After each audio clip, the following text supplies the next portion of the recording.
one very important topic of the second chapter of class 11 chemistry. The second chapter is atomic structure, the chapter 2, okay, and today we are going to discuss Bohr's atomic model. If you understand this part very nicely, you will be getting so many questions in your board exam, in your competitive exams as well from this topic, okay. So without wasting time, let me remind you that in the year 1897, scientist Thomson has started with his experiment on cathode ray, right? And later on, other scientists also tried their hands on for the discovery in the atoms, okay? Like we all know that we are made up of atoms, but scientists back then, they started finding out that what is atom made up of, right? Then in the year 1897, Thomson discovered electron. Then later on, Goldstein came up with the discovery of proton. And in the year 1908, Rutherford has discovered nucleus. And Bohr has given his model in the year 1913.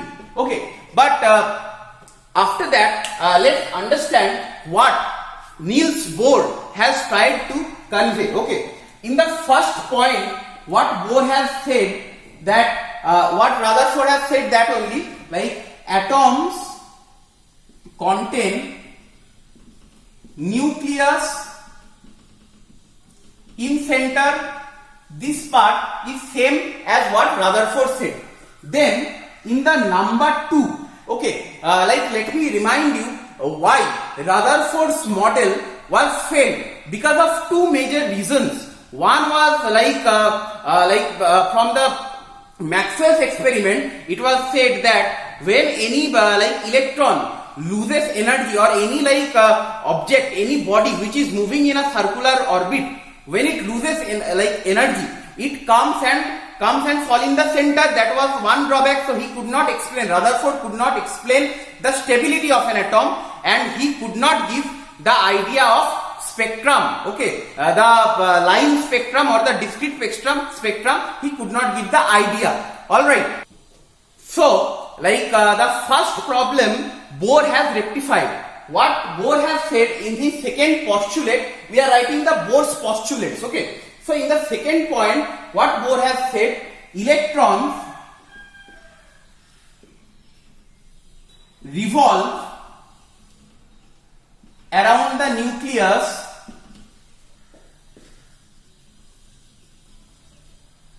with a particular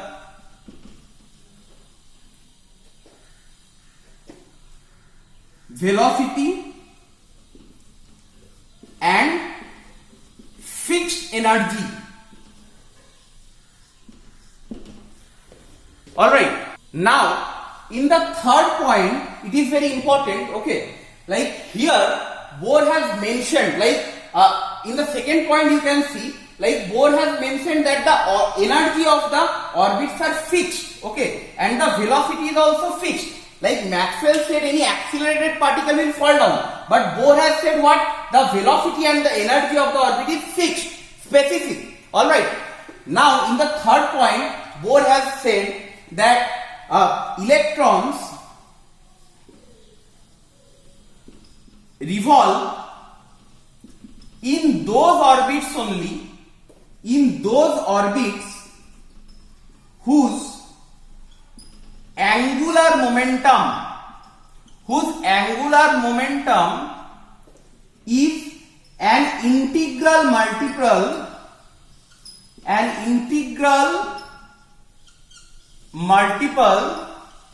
of h by 2 pi. Okay, now let's understand this part very nicely, that integral multiple of h by 2 pi. Suppose integral multiple means what? Multiplied by integer. So 1 can be multiplied by h by 2 pi, that is also one integral multiple. 2 can be multiplied by h by 2 pi, so that is also integral multiple. 3 also can be multiplied by h by 2 pi, so that is also an integral multiple. So what Bohr has said, that the orbits are fixed.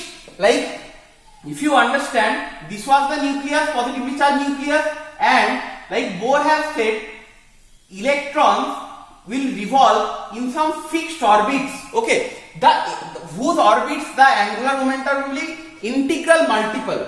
All right, and and now let's come to the term angular momentum. Okay, I believe you all know about momentum. You have learnt about physics. Momentum means what?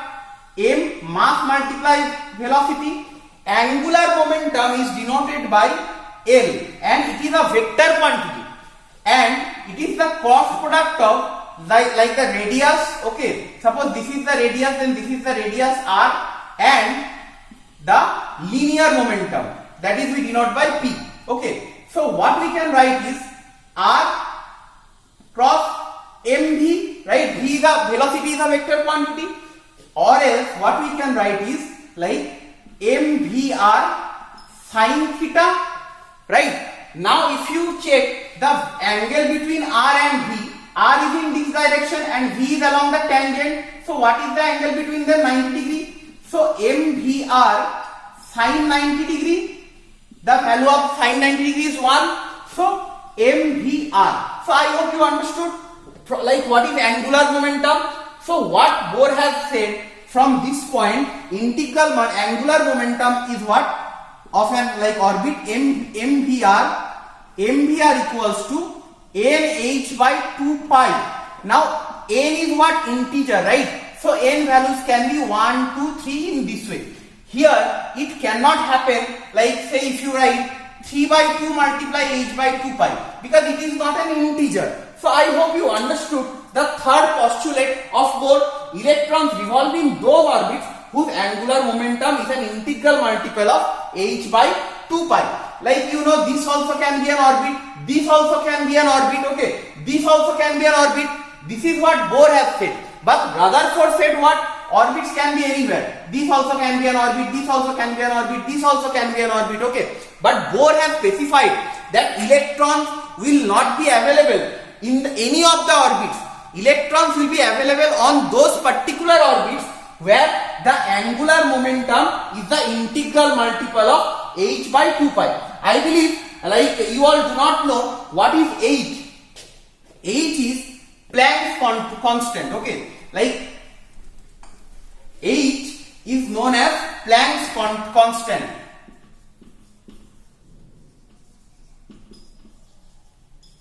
And the value of h is 6.626 multiply 10 to the power minus 34 joule second. Alright, you need not to remember the values, okay, this will be given in the question paper. Alright, so h equals to 6.626 into 10 to the power minus 34 joule second. So this is a basically constant h and pi, right? And n values are 1 to 3. And basically this n, like you have learned in class 9's atomic structure, that for k shell n is 1, for L shell n is 2, for M shell n is 3. Okay, so I believe you can relate it now. Alright, now let's see what Bohr has said in his fourth postulate.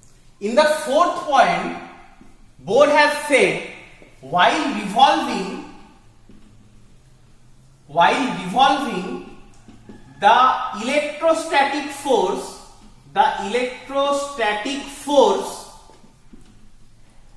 between the electron and the nucleus provides the centripetal force.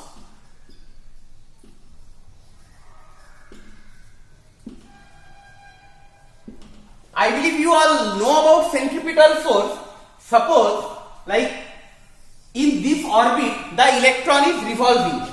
So electron is say here, and here in the center it is positively charged particle and electron is negative. You all know, right? Now suppose the electron is moving with the velocity v. The mass of electron is m, and the distance between the radius and the distance of the radius is r. The distance between the nucleus and the electron is r, right?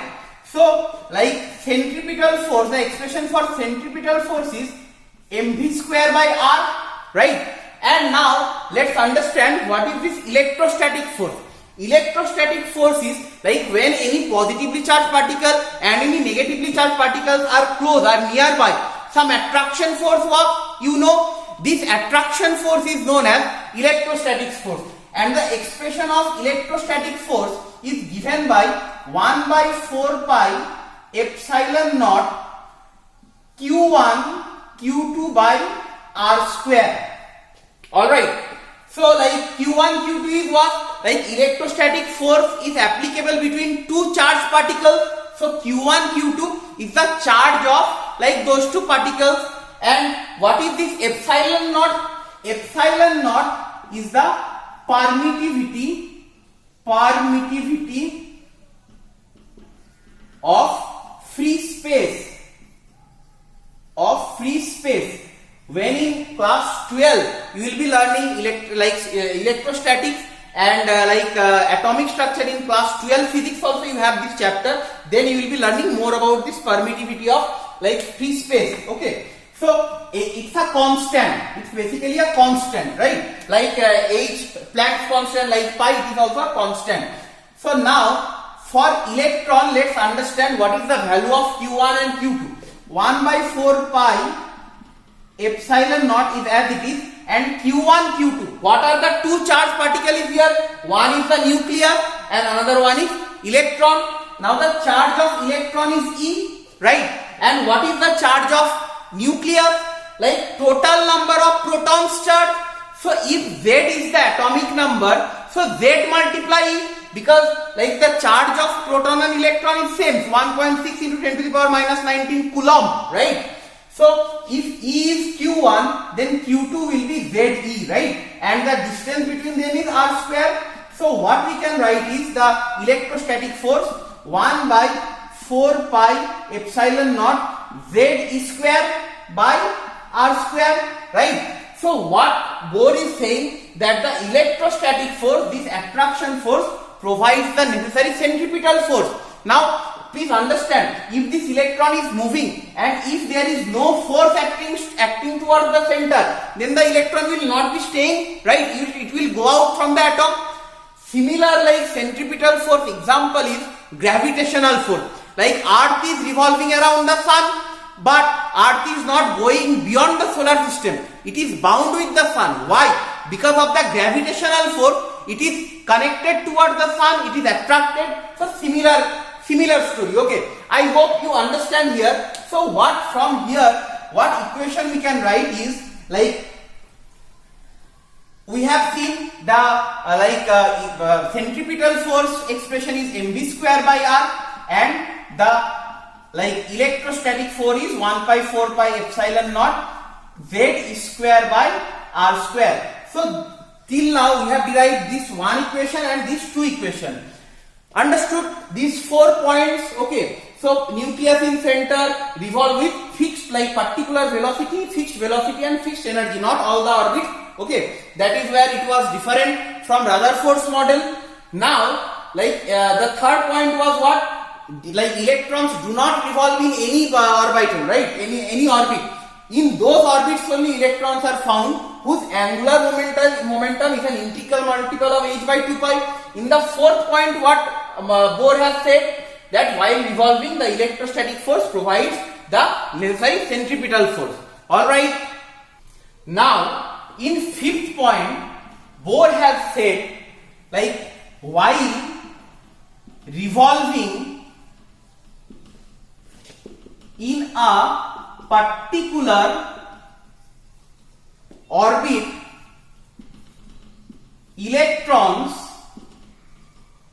neither gain nor lose energy. Alright. What he said, when any electron is moving in any particular shell, if in any particular shell the electron is moving, then what? The electron will neither gain energy nor lose energy. But please, like, don't forget to mention this part while revolving in a particular orbit, because like electrons gain and lose energy. We will be coming to the 6th point to like discuss about that. Okay, but in the 5th point you are writing what? Electrons neither gain energy nor lose energy, but you have to mention to write this, that while revolving in a particular orbit. Okay, so like orbits or shells, orbits have specific energy, okay, and for that reason Niels Bohr has named these orbits as stationary energy level. What? Stationary energy level. He has named orbit as stationary energy level. Why? Because the energy is stationary, energy is fixed. All right. Now we will come to the last postulate of Bohr, that is the sixth postulate. So I am just rubbing off these first two here. I hope you understood the first two. In the sixth point, Bohr is saying a little opposite to that, opposite to fifth point. Okay. What Bohr is saying, that electrons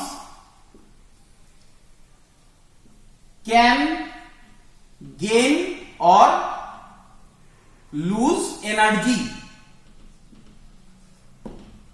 Alright, here he has said, while revolving in a particular orbit, electrons neither gain nor lose energy. Here what he is saying, electrons can gain or can lose energy. That means what? This part is missing, that while revolving in a particular orbit, so if they gain or lose energy, the orbit will not be particular. So like we can continue, if it gains,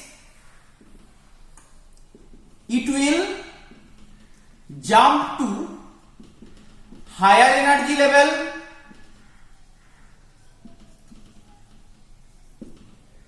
if loses, then it will come back to lower energy level,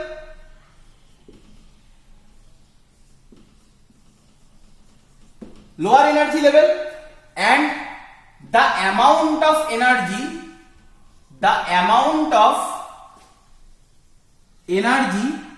gained or lost is equal to the difference between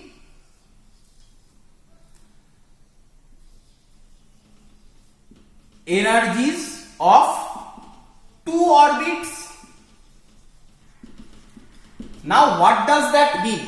Like already we have discussed, like orbits have some specific energy, right? The fixed energy.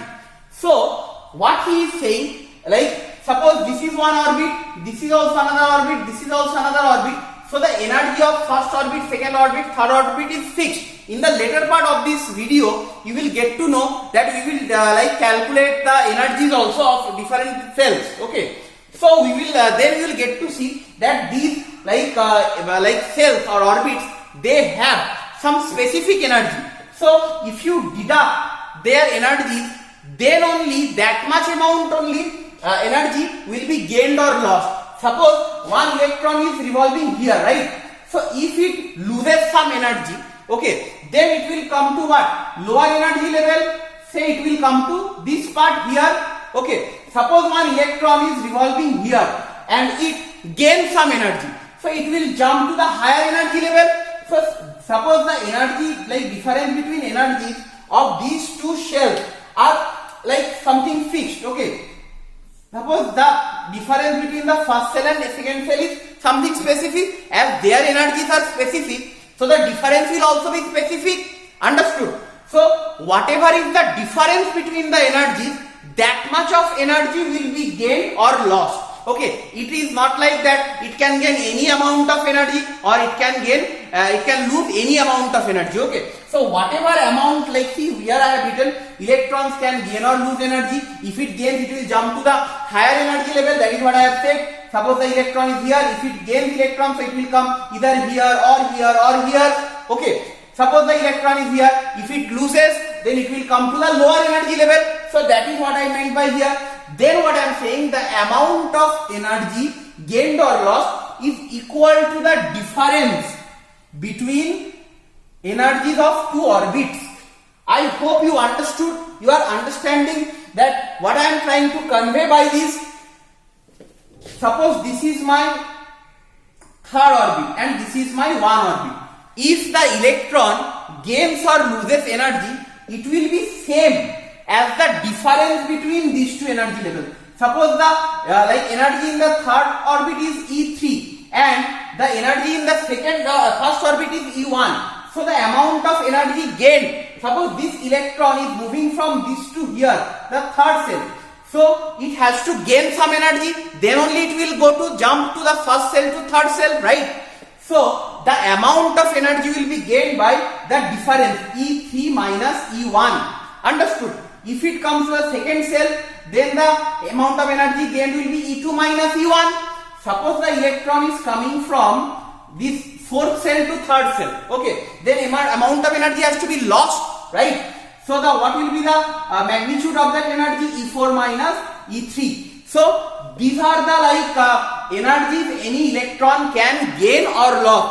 As the energies are specific, the difference value is also specific. So it is not like that it can gain any amount of energy or it can lose any amount of energy. Okay. So these are the 6 postulates of Bohr's atomic model. Now, in the next part of the video, what I will do is using this equation and using this equation, we will do some mathematical deduction. All right. So I hope you understood these 6 postulates of Bohr.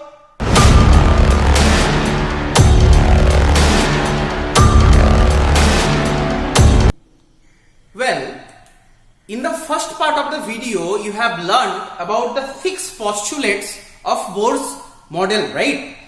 Now, based on those postulates, we are going to calculate few of the very important things. Okay. So, in the let me do a quick recap of all the 6 postulates. In the first point, Bohr has said that there is a nucleus at the center of the atom, and in the second point, he has said that electrons revolve around the nucleus in some orbits with particular energy and particular velocity. Then in the third point, Bohr has said, and that is going to be one of the very basic formulas to derive all these things. Bohr has said what? The angular momentum of the electron will be integral multiple of h by 2 pi. That electrons will be found in those orbits only where the angular momentum is h by 2 pi. Okay. So what we have written is mvr equals to nh by 2 pi. This is the first thing we have written. Then in the fourth postulate, Bohr has said that the electrostatic force will provide the centripetal force while revolving the atom, right? And we have got the expression as mv square by r equals to 1 by 4 pi epsilon naught Zd square by r square, right? So these are the two basic units to derive everything. Okay. So at first we will be calculating radius of nth shell.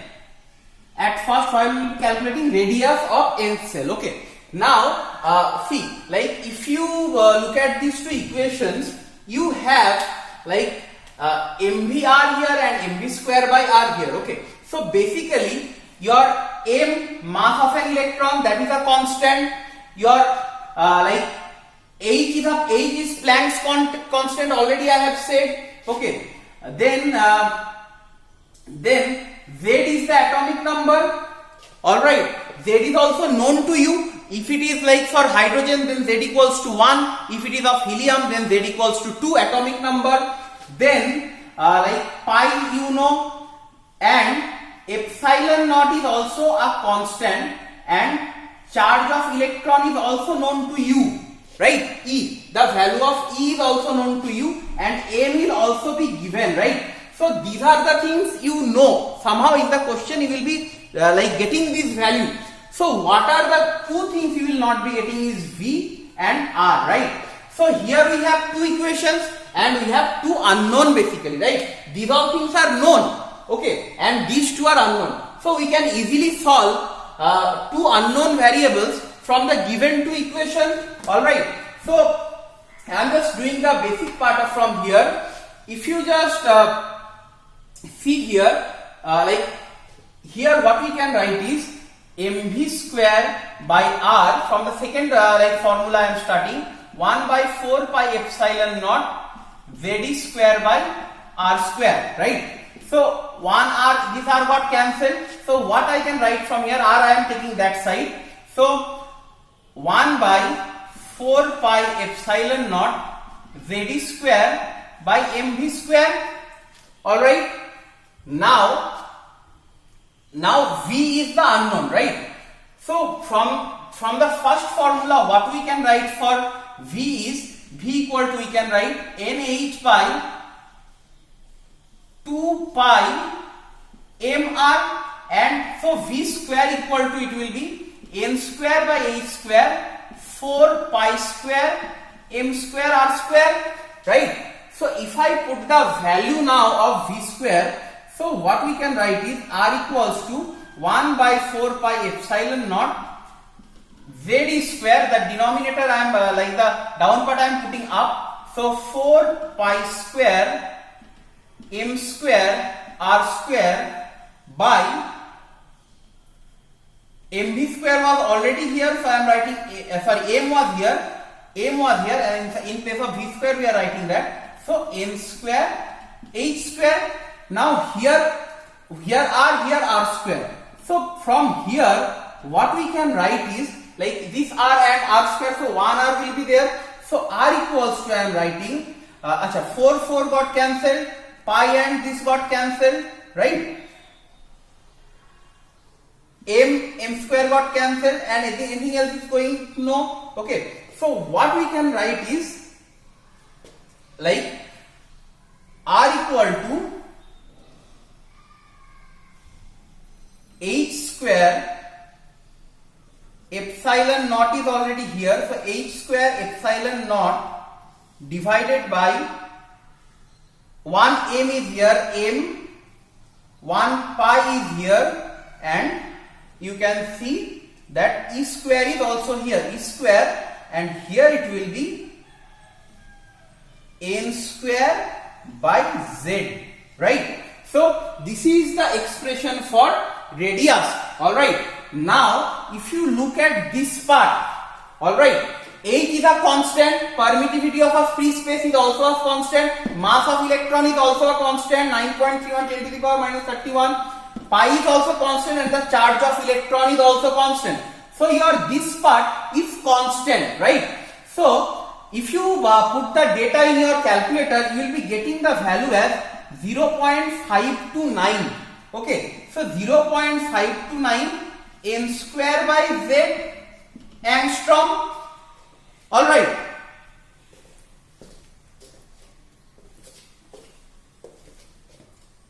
Now, so this is the expression for radius. Now many like people and many book like or many teachers also suggest you to know only this much.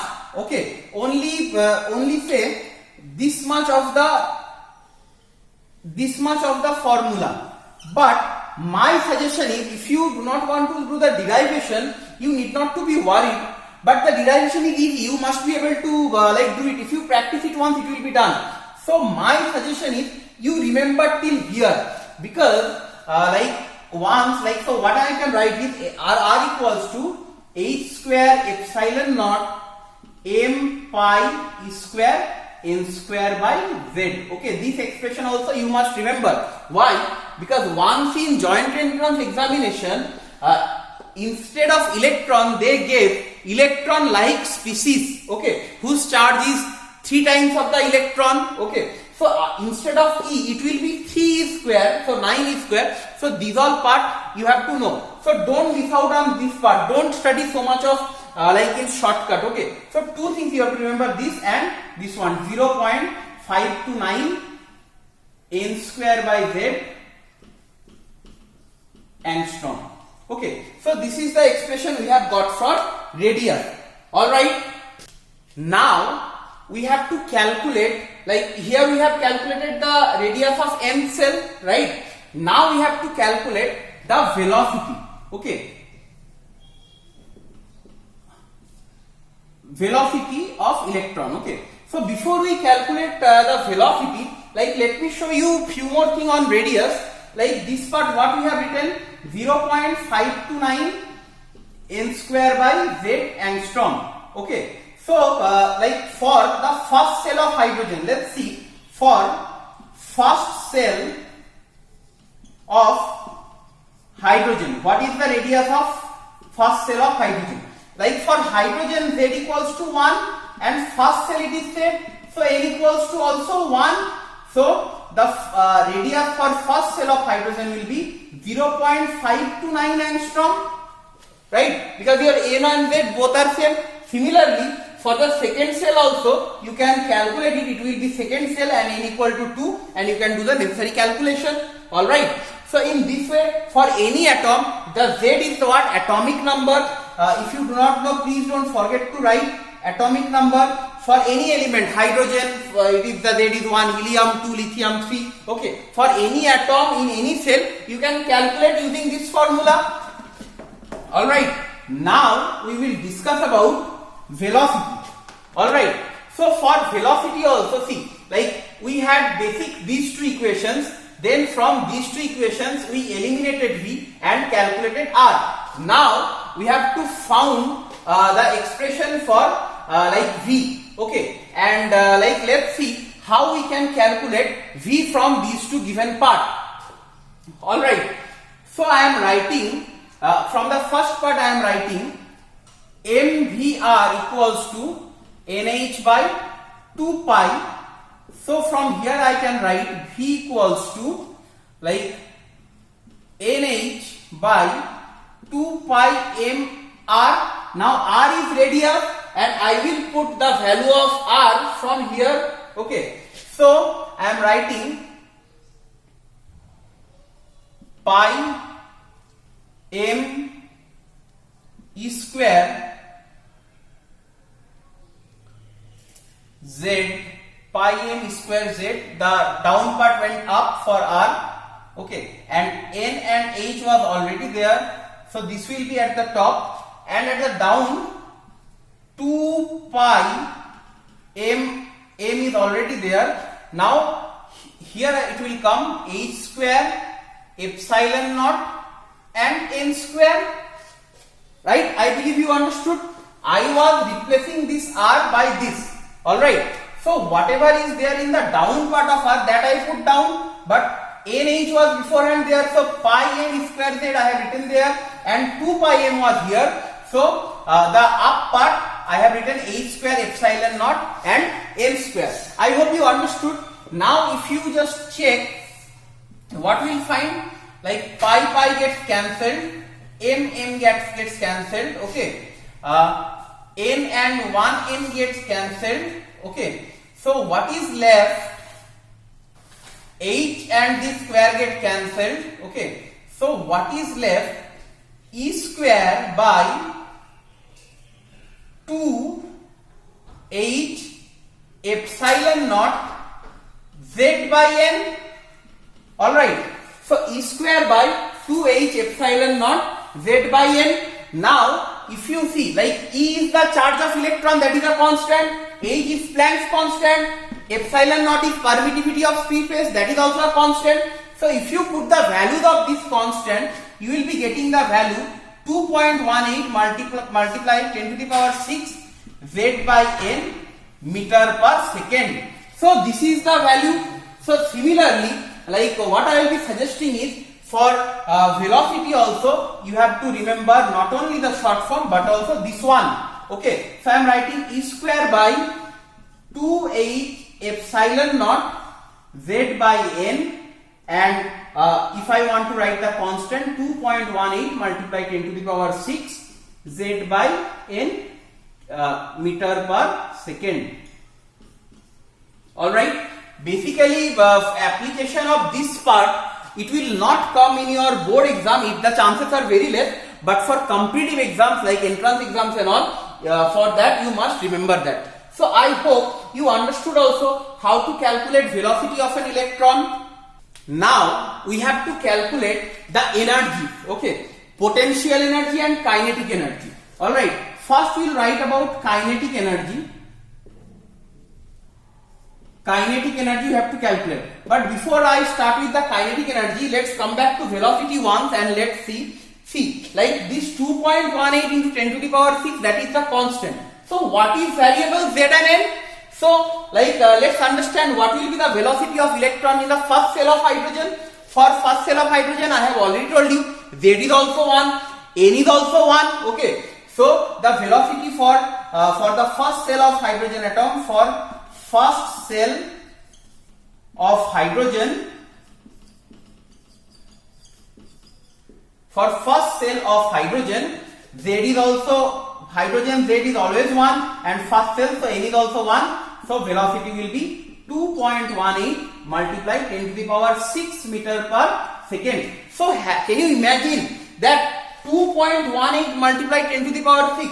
So almost 21 lakhs, okay, 22 lakh meter per second. That is the velocity of electron. So how fast they are revolving? Okay. So by changing this z value and n value, you can calculate like the velocity of electron in any atom in any shell, right?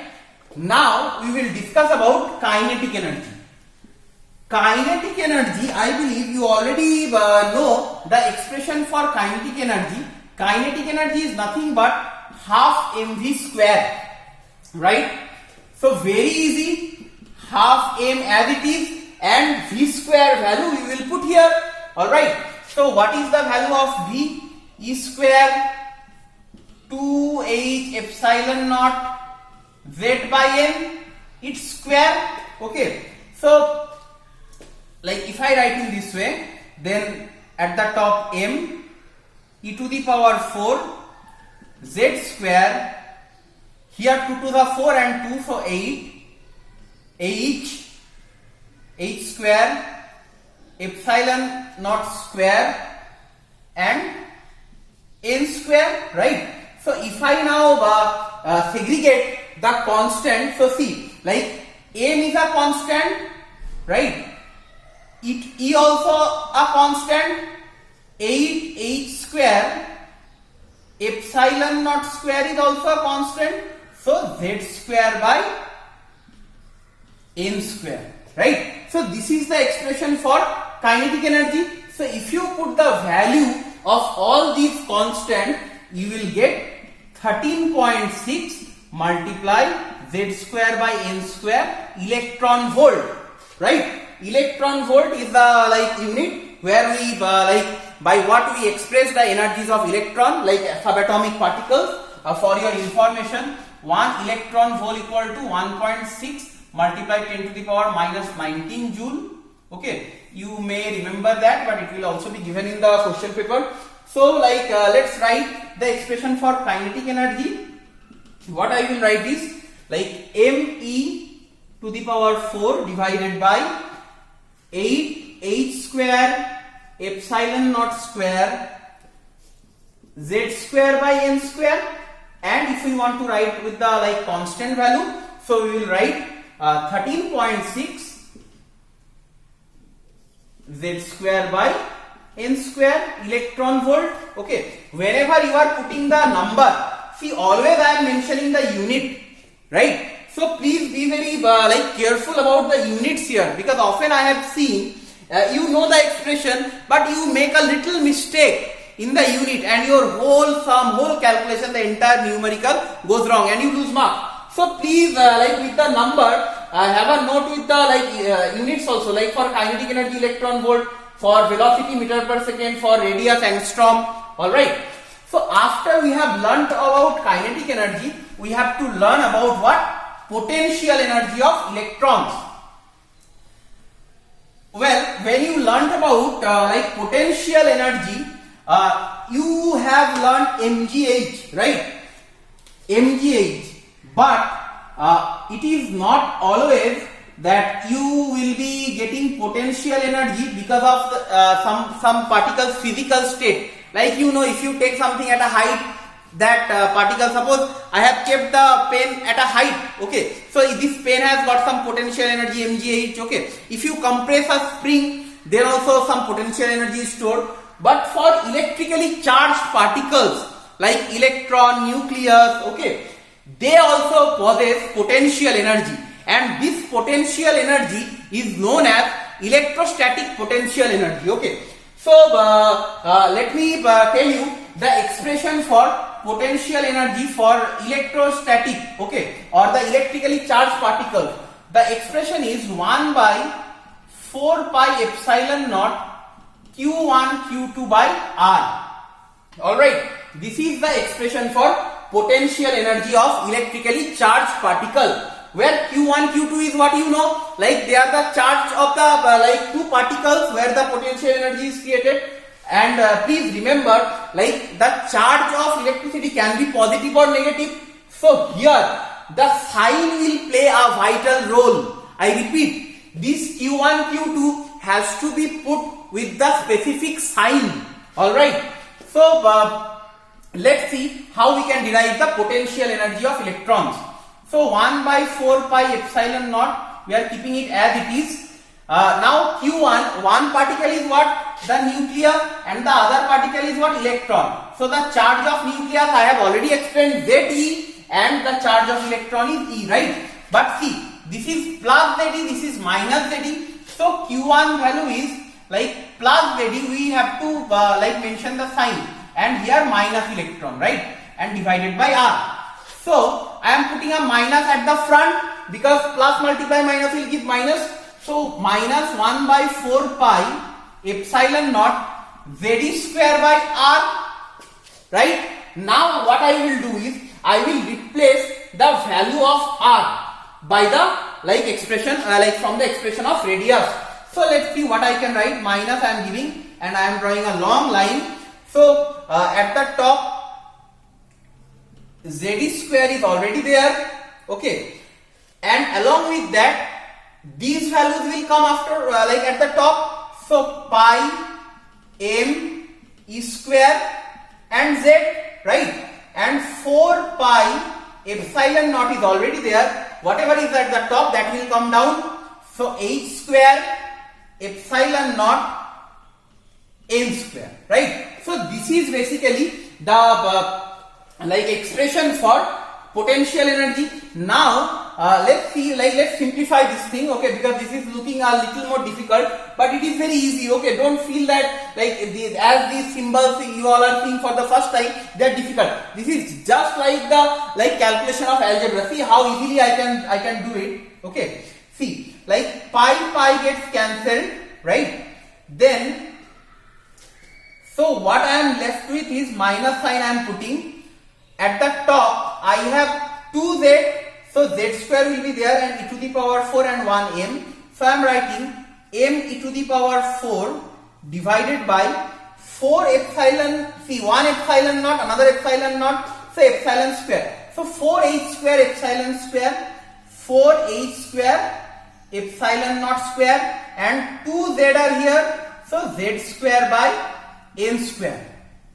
Alright, so this is the like expression for what? Potential energy. Now you look at the expression for kinetic energy as well, and look at the expression for potential energy.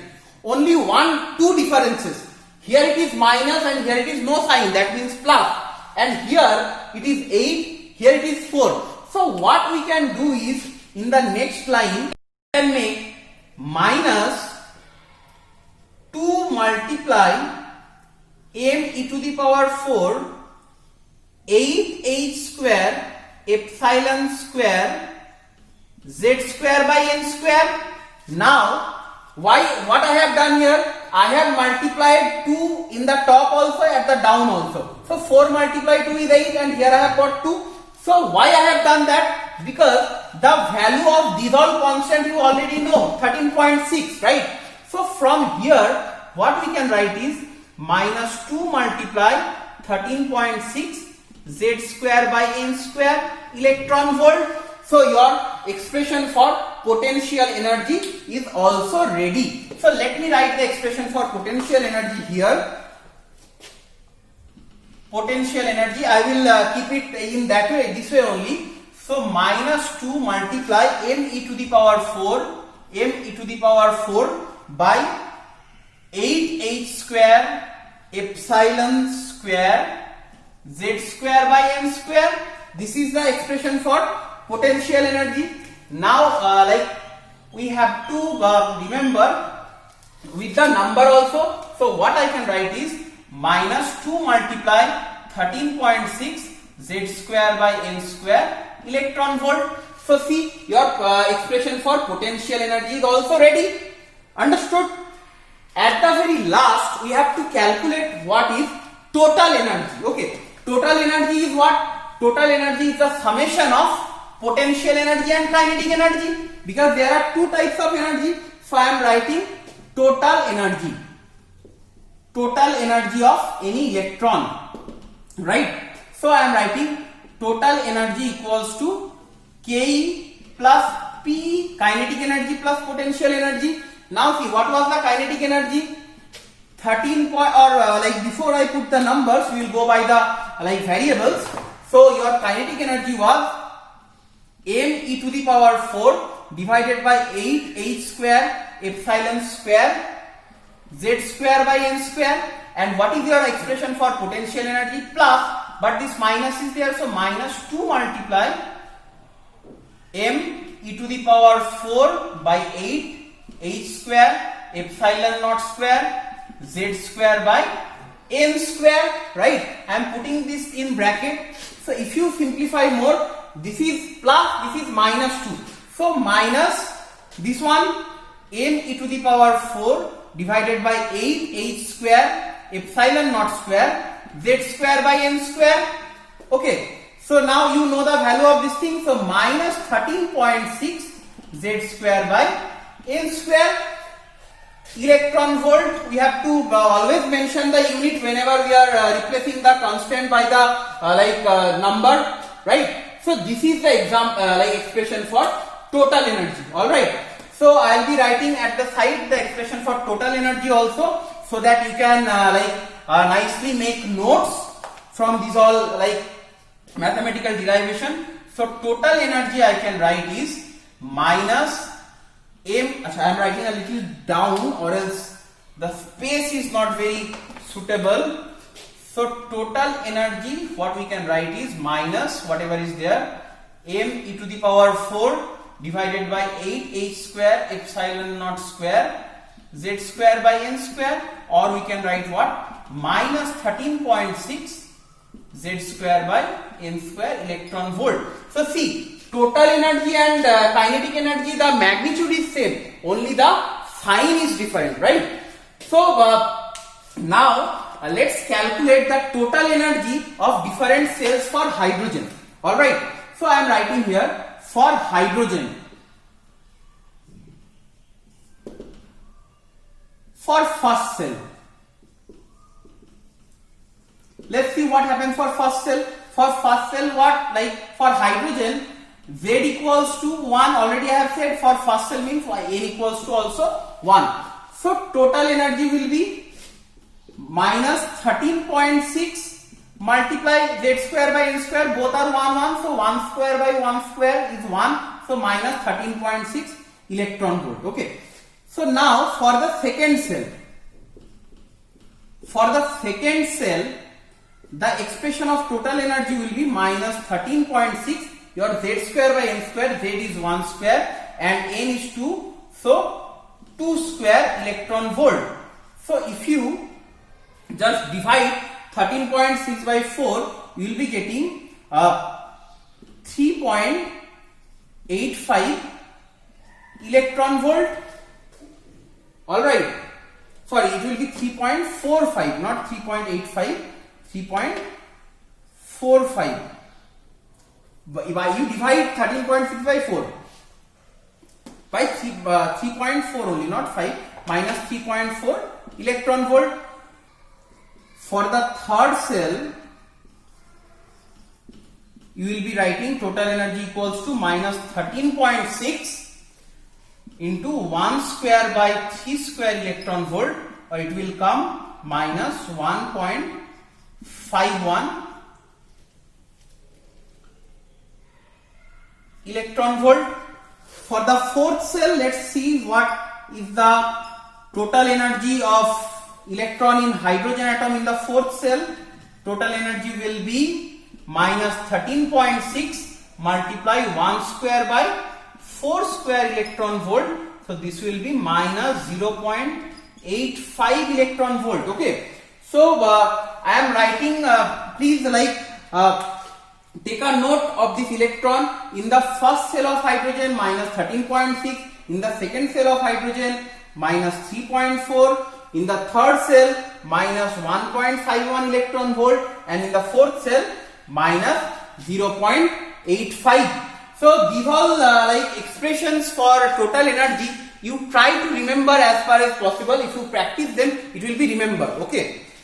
Well, there was some contradictory statements were given in the fifth and sixth postulate. In the fifth postulate, Bohr has said that while revolving in a particular orbit, electrons does not lose or gain energy. Okay, but in the sixth postulate, I have already told you, Bohr has said that electrons can gain energy and lose also energy. If it gains energy, it will jump to the higher energy level, and if it loses energy, then it will come back to the lower energy level, right? And I was telling you that electrons can gain or lose energy same as the difference between two energy levels. Alright. So before I start, let me write all the energies of 4 cells. 13.6 electron volt, then it was minus 3.4 electron volt, then it was minus 1.5 electron volt in the third cell, and in the fourth cell it was 0.85 electron volt. Now I am trying to give you some concept about these total energies of different cell in hydrogen. Okay, say you have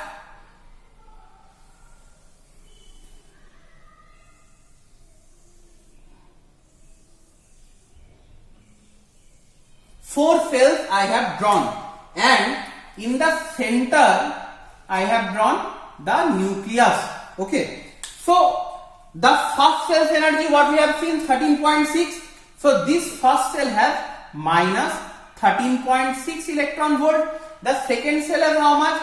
Minus 3.4. The third cell has minus 1.51, and the fourth cell has minus 0.85, all in electron volt unit. Okay, so now let's understand,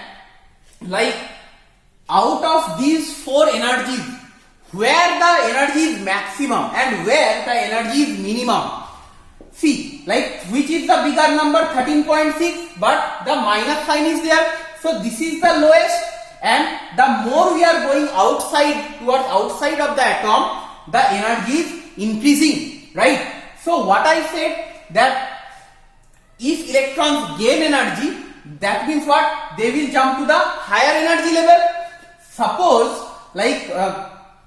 what amount of energy is needed for the electrons to jump from the first cell to the second cell? What will be your answer? Minus 3.4 minus of 13.6.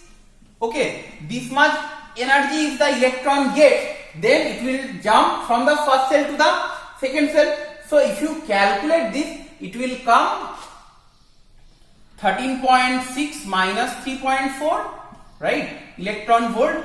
So it will come as 10.2 electron volt, right? So the difference is specific, as the energy of the orbits are also stationary. Like I have said in the first part of the video only, that Bohr has named these orbits as stationary energy levels.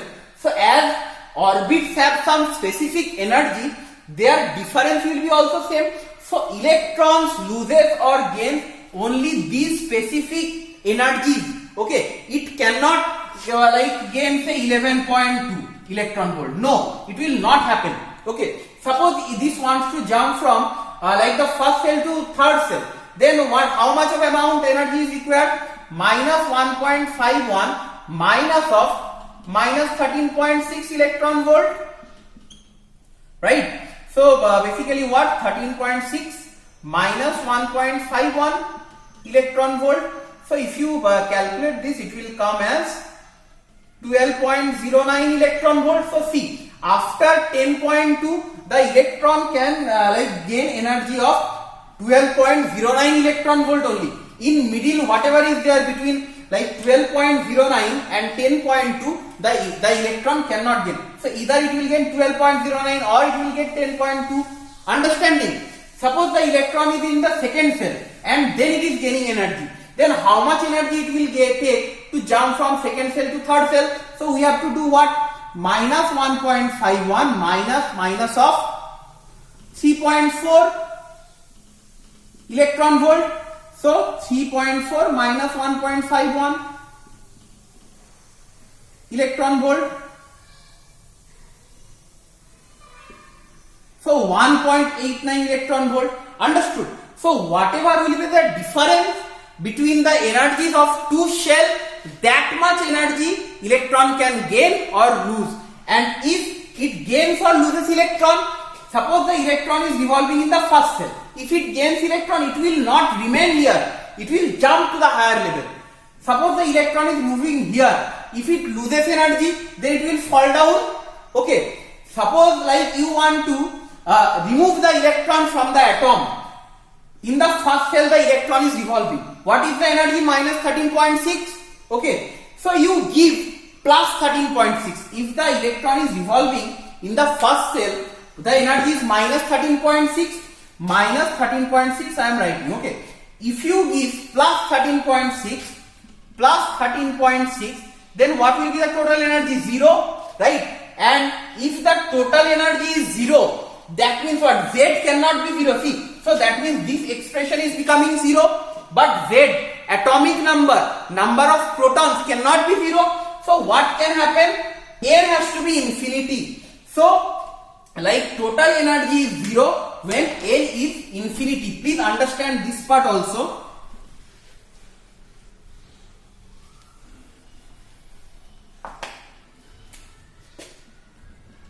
If N is infinity, total energy is 0 because N is at the down part, and N is infinity means what? Like for an atom which is very small, for an atom the meaning of infinity is not very big. The meaning of N infinity means what? Outside the atom, nothing else. Okay, this infinity does not represent any like a very bigger part. Okay, because atom is very small. For any atom, when we are saying N means infinity, outside of the atom. So you understood. If the electron was moving in the first orbit minus 13.6, it needs plus 13.6 electron volt to come out of the atom. If it revolves in the second cell, it needs plus 3.4 electron volt. Understood? So if electrons gain energy, they come out to the higher energy level. If it loses energy, they fall down. Okay. So that's all from Bohr's model of atomic structure, Bohr's atomic model. I hope you understood this very important part and enjoyed this lesson. Thank you.